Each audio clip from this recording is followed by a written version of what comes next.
Welcome back to The Flexible Mind. I am your host, David Ashby. I really appreciate you listening, and in today's episode, we're going to be discussing the Supreme Court nominee, Brett Kavanaugh, and the sexual allegations that have been coming to light recently. But before we begin, we need to go over a few things that have come to light since the recording. We recorded this episode on Sunday, but on Monday morning and then on Tuesday morning, 2 new accusers have come forward, and we should go over those details. So be sure to stay tuned after the episode, and I'll go over a few details that came to light since the recording. As always, I really appreciate you guys listening. Be sure to like and subscribe and keep up with our future content. And let's get to it.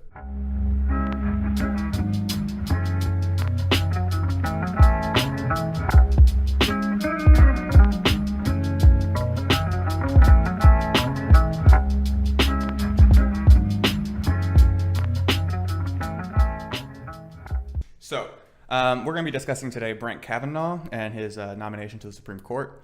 And I wanted to give a little background information for our listeners before we start. So basically, Brett Kavanaugh was nominated by Donald Trump recently to fill the shoes of retiring Justice Kennedy, who is now 82. And the reason why we're discussing him so much now is because of the sexual assault allegations that are coming to light from a former high school peer that he had. Against Brett Kavanaugh. Yes, against Brett Kavanaugh, not Justice Kennedy. He's a little old for that. Yeah, that would be kind of weird. But anyway, so the story goes basically that she wrote a letter to her congresswoman or congressman in California, who then turned that letter over to Dianne Feinstein, who brought it to light during these testimonies by Brett Kavanaugh for the position. It was actually after they finished the testimony and the hearings, because the hearings went on and this letter came to light after the closing of those proceedings. So they didn't actually bring it up during any of the hearings. Dianne Feinstein spent time alone with Kavanaugh. Yeah. There was a wide open, it was actually televised, of all the interviews they were doing with them, all the senators. So, I mean, the Senate Judiciary Committee they had plenty of opportunity to ask him this question. Dianne Feinstein was sitting on this information. Yeah, Please exactly. keep that in mind, though. From what I heard, she actually knew about this several months ago. Something about like in June or July she found out. And then this whole thing goes, and then at the last minute, it comes to light. And I guess that's what we have to discuss really, is because, you know, it's just a very, very strange timing, I feel, to have all of this happen. She had this information ahead of time, and then, you know, a week or two before his confirmation, it comes to light, this whole situation. It was days before. They planned on the vote being Thursday, yeah, and today being Sunday. That was a few days ago. Yeah. So, I mean, they were planning on this already been done. It's a tactic that the Democrats are using. They did the same thing in 1991 to Clarence Thomas. They concoct some sort of story out of whole cloth about the one with Kavanaugh is really, really odd, because it's not actually somebody coming and saying, this is what happened. The accuser so far, what the letter says, she says she's going to testify, though. We'll see what happens. On Thursday coming up. She said that the guy groped her with her little one-piece bathing suit on when she was 15 and he was like 17, and nothing came of it, but she believes that something might have come of it, like she could have been raped, or she doesn't know when this happened. She's not really sure exactly where it happened. So was it real more vague, like a she was blacked out kind of thing, and then they said they were drinking, but she said that she wasn't blacked out drunk. And now, keep in mind that we haven't had her testimony, so we're just going on sheer speculation from a letter that was released by Dianne Feinstein, and she didn't really even release the letter because Chuck Grassley was giving her a bunch of grief and ag about it. He wanted to see the actual letter, and she refused to give it to him, which is kind of odd. Yeah, why wouldn't she? I have no idea. It's because it's all about the fight. No, I heard something. It was because of constituent services and privacy, so she didn't want to relinquish that. But then, like a few days later, and I knew this would happen, you see the woman who accused Brett Kavanaugh of this come out, and originally it was just an anonymous person. And she didn't want to be discovered. Exactly. Actually. And so, you know, the Democrats got together and they were like, look, you really need to come out here and say who you are so we have some credibility to this accusation. And then she does that, and then she probably was just like, I don't really want to testify. This is too much. It's getting crazy. And now she's going to go testify on Thursday. She's making all these demands of the FBI to go investigate something that they have zero jurisdiction in doing. The FBI does investigations into like background checks for people. They don't go investigate attempted rape charges from 35 years ago. That's your local police's jurisdiction to do. If it happened in Bethesda, Maryland, like she said, go file a complaint with those guys. At least in Maryland, there's no statute of limitations for sex crimes. Yeah, I was going to ask. I mean, not that there's a statute of limitations on being a good person or not not sexually assaulting people, but on the same hand, after 35 years, I mean, can you really come and report that now? She can legitimately if she goes down to the police station and files a complaint. I mean, she's vague, though. She says she doesn't know when this is reported by what she wrote in a letter, not her statements, which are going to be coming up next week. Hopefully, you'll have this edited by then. Yeah, it should be out before. It's going to look stupid. Yeah. But it's a tactic. This happened in 1991 with Clarence Thomas. Anita Hill comes out, and I mean, I was listening to her actual testimony of what she was accusing Clarence Thomas of, and it's kind of weird because it harkens me back to when I was like a kid. You probably never even heard of this before. There was like a porn star's name, and she was real hesitant to say what it was, and she's like, he mentioned the name, and she said in the Senate hearing committee, Long Dong Silver. Oh my God. I started laughing out loud. I couldn't help it. I never heard that when I was a kid. My parents always ushered me out of the room, I guess, or they changed the channel on the TV because we never really heard that. And the first time I heard it on Friday, they were playing it back on one of the daytime talk shows on the radio. So it was probably like Rush or somebody like that I was listening to, and I heard that. And I couldn't believe that she said that because they kind of got her. They drew it out of her. It's like, what did he say? What was he talking about? It's like, okay, we got to hear the name too. And that's how ridiculous it is. It's like back then there was no social media. There was no internet. There was no Twitter, Facebook, Instagram. So a lot of this stuff, like me, I didn't even know about this. I had no clue that she said that. If I would have known that for all these years, I would really be laughing at all these goons every time they have any kind of hearing they ever had would be totally like, I don't believe anything they say. I really don't. Even if you watch it on C-SPAN. It's embarrassing. Think about this. Other countries see this nonsense. They watch our publicly broadcast channels about how our government operates. Foreigners actually tend to spend more time paying attention to our politics than most Americans do, which is very strange. I noticed that too. A lot of people, for the fact that you had to explain the story of what's going on, you have to be living in a pretty deep hole somewhere in the Amazon jungle not to even hear about this what's going on. Gotta cover all bases for everyone. You never know. Because you know what? If you go to college in the United States, pretty much anywhere, Liberalville, you're not going to hear any of this kind of stuff. Well, you're not going to hear. They're not going to tell you about. On campus, it's like the whole truth. It's like it's an allegation. This person has no evidence, never filed a complaint. No, they're not going to tell you that. They're just going to say, this is evil. It's white privilege. I heard Joy Behar on The View. Joyless Behar. Joyless Behar. That's her name. If she is married, I feel so bad for her husband. I was going to look it up on the way over here, but I decided, you know what? I don't even want to feel bad for another person. The people that watch that show is bad enough, but it was a clip that I saw on TV. And she is basically complaining that she's going to have to go before this group of old white men. And I'm like, it's always like that. What is with you guys and the whole race thing? No, yeah. I actually got into, of course. I mean, is it everything? You know what I mean? It's like, it has nothing to do with what happened. Race has absolutely nothing to do with it. She's white too. What's the difference? No, yeah. I don't understand where they dig that out of any argument when it comes to the left. When it comes to Democrats and their racism, they got to have that. And they brought it into this trial. Yeah, it's the ideology behind it. They have to incorporate identity politics, no matter what it is. We could talk about anything, and it's white man this, black man that, Hispanic person that. I don't think like that. I don't know anybody else that thinks like that. No, it's an outdated way of thinking, honestly. The fact that we look at each other's races and make judgments is racism, which is something I would hope the United States has moved away from for the most part. And the fact that many people are bringing that back up, it's contrary to the whole civil rights movement. Is it kind of cyclical though? You ever notice how Civil War, it was the Democrats that pushed for slavery and they went to war over it. They killed Lincoln. I mean, it was a big thing to them. And then they suddenly in the 1960s become the party of the black man and the Hispanic man and the everyday worker and the hard worker.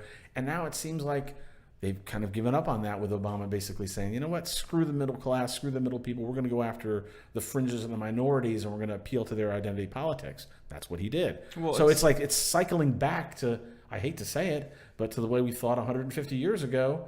It's just, there's like a giant amount of us people that we're not really on board with that. You know what I mean? Exactly. I'm like, I don't know anybody that is.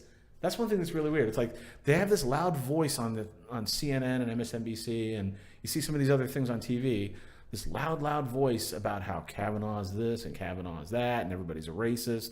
And it's such a small amount of people that believe that way. Yes. Because all the rest of the people that I know don't think like that. No, exactly. And they don't. It just shows that like people align with identity, align with politics on their specific groups, but ultimately it's just a bunch of BS, and everyone's just contributing to the degradation of our society. If you want to sit here and race bait or use race in every context, it just makes it irrelevant. It really does. It really does. It's if you say everything's racist, then nothing's racist. I agree. So it's like at what point? It's just like when you call somebody a Nazi. That shit pisses me off because there are literal Nazis out there. And then just deported one the other day. I was 90-something years old. They drove out in a stretcher, which is dope. They sent his ass back home. You know, hey, that was under Donald Trump too. So they don't care how old you are. You know, if you want to call him a Nazi, he's deporting Nazis.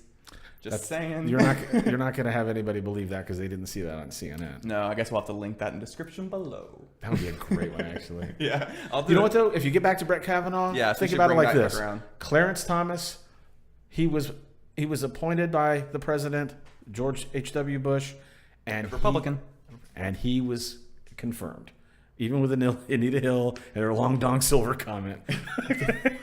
Was that his name? Or that was the porn star's name. Oh my that he was God. like supposedly talking about. It's just these things that they accuse people of are the weirdest things. You know, it's like I would think of something a little bit better than long dong silver and some vague thing with Kavanaugh about, you know, he might have laid on top of me and groped me. And well, you know, I was 15, 16, 17 years old. I have no idea what I was doing. You know what I mean?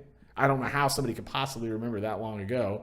I mean, if you accuse me of something like that, I'd be like, probably. You know? It's like, well, I know, I was 15, you know, I was like a kid. All little guys, you know, they want to get laid. They try. I don't want to try. I don't want to minimalize if she was actually assaulted because, of course, something that's traumatic like that. I'm kind of on the fence. I'm waiting till Thursday, so hopefully this video is out before then. But you know, I don't want to reject what she's saying, but at the same time, I'm very suspicious just because of the timing and the political nature. That's the reason why I don't believe her. It's all political, and you're not going to convince me of otherwise because if you are accusing somebody of something unprovable, you're trying to make somebody prove a negative, that they didn't do something. Yeah. And how can Brett Kavanaugh prove that he didn't do something? It's impossible. I mean, he said he didn't do it. The people that she said were there, they said they weren't there. That's it. Story's over for me. And then there you go. It's just nobody else is coming out to help her out. Is that allegation, and now you're seeing this huge backlash to where even people within Congress who were, you know, already on board with Kavanaugh are sitting going, maybe we need to take a step back and hear this testimony and everything, which is the right process. I mean, fine. If we want to delay and hear her story out, fine. But it seems like delay tactics. It seems like we were discussing before where, you know, it almost as if they can push this off just long enough until the election. Then when the election happens, maybe the Democrats can take over the Senate again, which historically, politically happens. You know, after the election, there's like I don't know if that's going to happen. Backlash.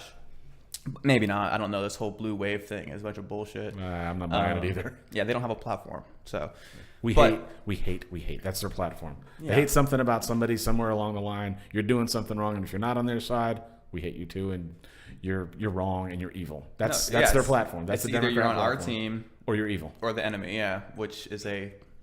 We should actually go back mentality. We should harken back to some of the clips that just in the past year that have been made about the tax cuts that Donald Trump approved. How it was going to be Armageddon is what Nancy Pelosi said, and it was people are going to die and all this. People die anyway. Just so you know that every day people die.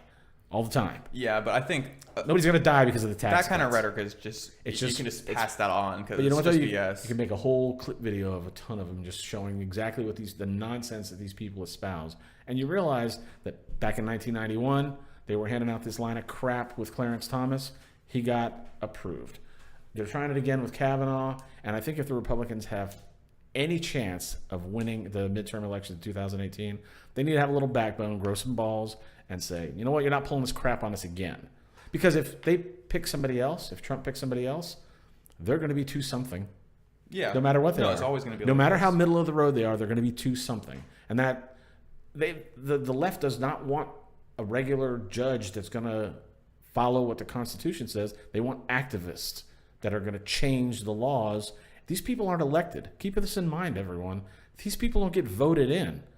Judges are appointed and approved. They have no votes. We don't get to say who they are. It'd be like an indirect representation because we voted in the Well, senators. if you want to go pee in the ladies' room, all you got to do is get the Supreme Court to say it's okay being a guy, and it's like, just say you're a girl and whatever, you're whatever fake gender that they made up.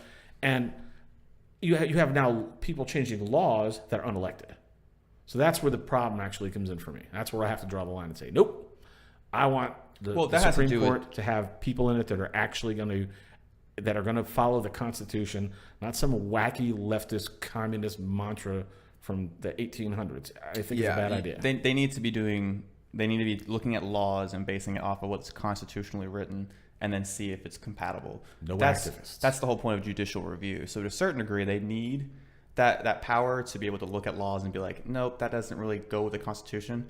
If they try to do an assault weapons ban, you would want a Supreme Court that was mostly conservative, so they could be like, no, that's unconstitutional. It violates the Second Amendment. Shouldn't matter when it comes to the Supreme Court. It shouldn't matter if the Supreme Court should be blind to political party. Yeah, it should be only 100%. About the Constitution, and the left doesn't like that because the Constitution is their enemy. Well, the left and the right.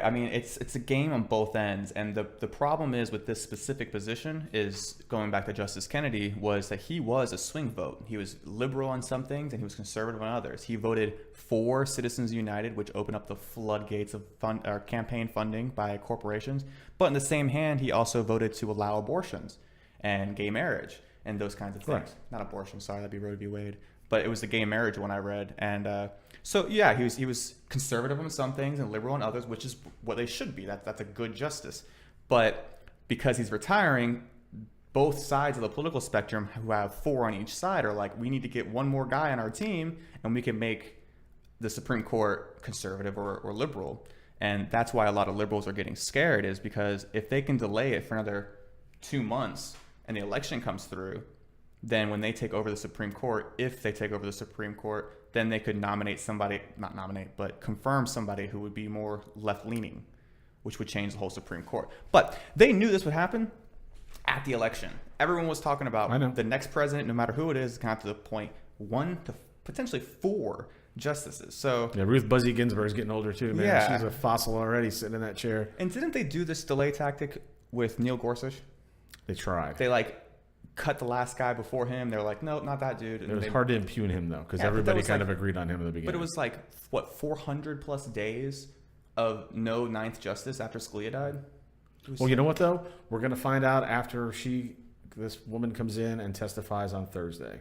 Yeah, and I think that's very important. And with that, that'll give us the answers. After she does her testimony, we'll see what happens after that. Yeah, and we should definitely cover that next time when we hear it and everything. And we'll be right back. Appreciate you guys. Thank you.